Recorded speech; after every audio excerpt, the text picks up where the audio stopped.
Hello friends, today I am going to give a short lecture on Derrida's theory deconstruction.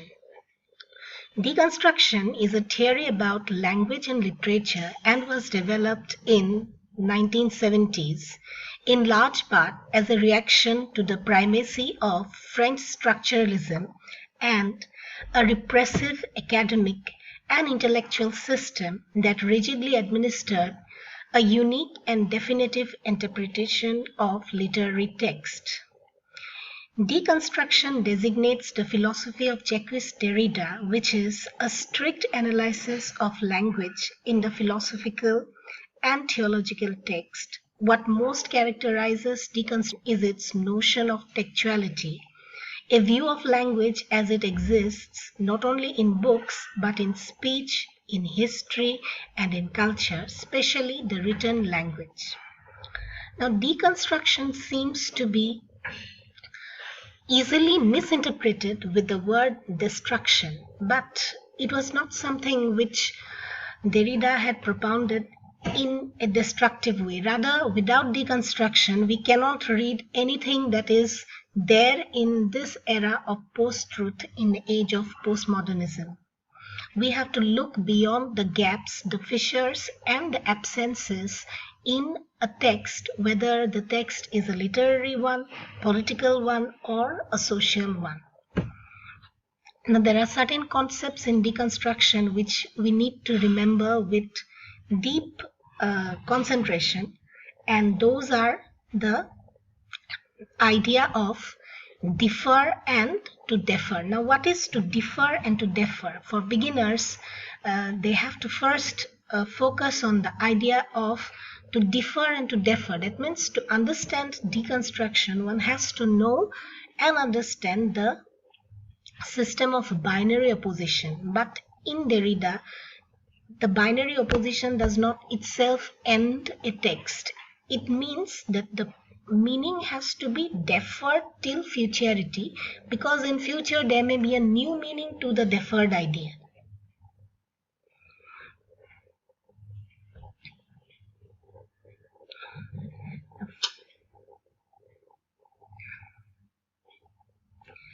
Now, for example, Derrida takes certain texts of famous writers, say for example Rousseau, to point. Derrida's close reading of Jean-Jacques Rousseau clearly shows the relation between writing and language, which Derrida marks with the expression of supplementation in the text. Writing can thus be seen as a dangerous supplement. A supplement is something that is necessary, a sign of a sign taking the place of speech already significant. So when there is no speech, there is writing, and writing is the absence of speech, effective speech.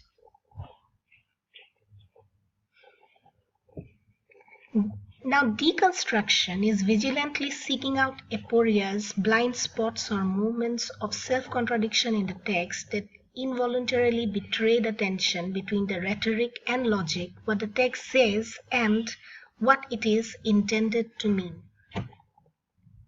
Derrida argues that logocentric interpretative interest in theory and philosophy is widely held and contradicted by the West, as this somehow reveals the Western belief of the metaphysics of presence.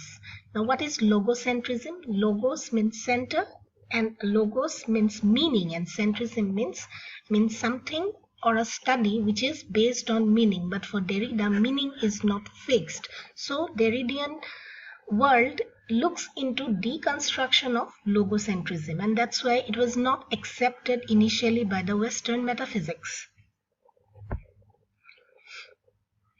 In the English-speaking world, deconstruction has had a major impact on literary theory and criticism, with flow-on effects in the social sciences resulting from the narrative and textual turns in those disciplines. In these contexts, deconstruction can be understood as a theory and a method of reading and analytical inquiry which seems to undermine the logic of opposition within texts. Now, suppose if I say I love the color black, that doesn't mean that I am colorblind. The meaning of I love the color black may have different significations. For example, I may love the word of the written, the color of the written word. The print is always in black. Of course, nowadays we have colorful significations, but black is the color of the written word, and that's why I love the color black may first begin with the meaning that it has a literary significance. It means the love for literature or love for the written word. Now again, the color black may also be the color of ignorance. Now if I say I love the color black, that means I love ignorance in order to create light for the ignorant ones. So there may be different meanings and different contexts if I say I love the color black, and it may also mean that I'm not a racist or just the opposite of it.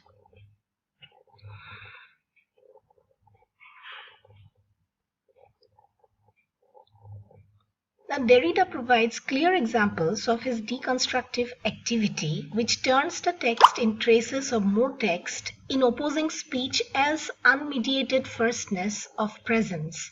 For Derrida, writing is the supplement in the absence of the writer's speech in presence. For Derrida, there is nothing outside the text. In original French, Derrida wrote, "Language is a constant movement of differences, and everything acquires the instability and ambiguity inherent in language."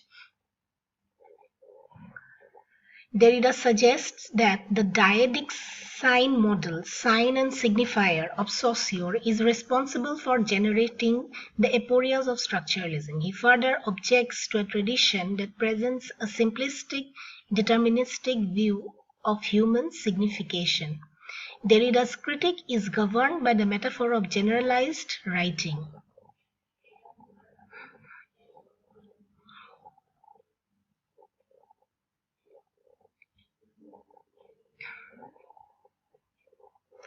Now to end, Logos is the truth whose manifestation is in the world. Derrida's critique of the sign underpins his theory of deconstruction. The violent hierarchy between speech and writing from Plato to Saussure preoccupied Derrida's deconstructive activity in exposing Western discourse with the obsession of speech as presence and writing which marks a fall. Now the famous texts of Derrida are of grammatology, structure, sign and play, in structure, sign and play, and many others. Thank you.